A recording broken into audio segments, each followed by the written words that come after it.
Біз бүгінгі таңда еліміздің тәуелсіздігін, елін ойлап елдікке ерең еңбекпен қол жеткізген ата-бабаларымыздың, айта берсек азат еліміздің азат таңында өзімізге тиесілі мерекелеріміздің барлығын тойлап келе жатқан қазақпыз.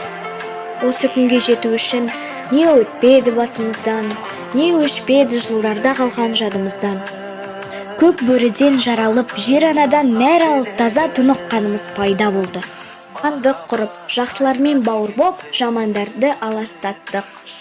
Шоқан боп тудық жұлдыздай, абай боп тудық дана болып, надандарға қапа болып, ыбырай боп қараңғыға сәуле шаштық, білім кілтімен есік аштық. Алаш болдық, арыстандай ақырып, жолбарыстай жақсы істерді жапырып, қыстықты да көрдік, аштықты да көрдік. Екінші дүниежүзілік соғыста құладық, жыладық, бірақ қайрат жинап қайта тұрдық. Рух шақырып жеңіске бетті бұрдық та, Рақымжан боп Рейхстагқа ту тіктік. Әрине, қазақ деген қанымыз, жанымыз, тіліміз, дініміз, тірлігіміз, еліміз, жеріміз, ұрпағымыз болғасын, 1986 жылы қайрат пен ләззат боп, барша жастарды жинап желтоқсан ызғарында арнамызды бөліп алдық. Тәуелсіз таңымызды атырып, күрсінбей күнімізді батырып келеміз. Қанша ауыр болса да, бәрі есімізде, ұмытуға хақымыз жоқ. Дегенмен уақыт емші дегені рас екен бабаларымыздың. Жүректі сыздатқан жараларымызды жазып, жарқын болашаққа үлкен үміт сыйлайды.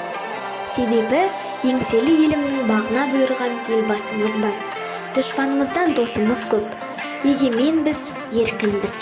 Болашаққа шексіз жол салдық, бекіндік. Біз өзіміздің туымызбен, елтаңбамызбен, әнұранымызбен және теңгемізбен мақтан аламыз. Біз тәуелсіз еліміздің тарихымыз, естелігіміз, арманы айға ұшқан жас өркеніміз, жаңа туылған қазақтың қаны таза жұрнағымыз, мәңгі жасайтын ұрпағымыз. Бұл күн қазақ халқы үшін теңдесі жоқ, қасиетті де қастерлі мереке. Қазақ елінің шежіресінде алтын әріппен жазылған күн. Бүгінде азат Қазақстанның ең қастерлі құндылығы тұғыры тәуелсіз жылдарында жеткен жетістіктеріміз ұшан теңіз. Бүгінгі Қазақстанымыз қашан да мақтанышымыз. Ел мен үшін не істей алады емес, мен ел үшін не істей аламын деген қанатты сөз қазақстандық әрбір азаматтың жүрегінде ұялап, әрқашанда көкірегінде жүрсе, қандай жақсы болар еді. Тәуелсіз Қазақстан елінің абыройын асырып, мерейін үстем етер, әлемді таң қалдырар, жақсы жаңалықты ашар, білімді жастар керектігін елбасы күн тәртібінен түсірмей, айтудан жалыққан емес. Әрбір жетістіктеріміз мемлекеттің дамуына қосқан үлесіміз деп білеміз.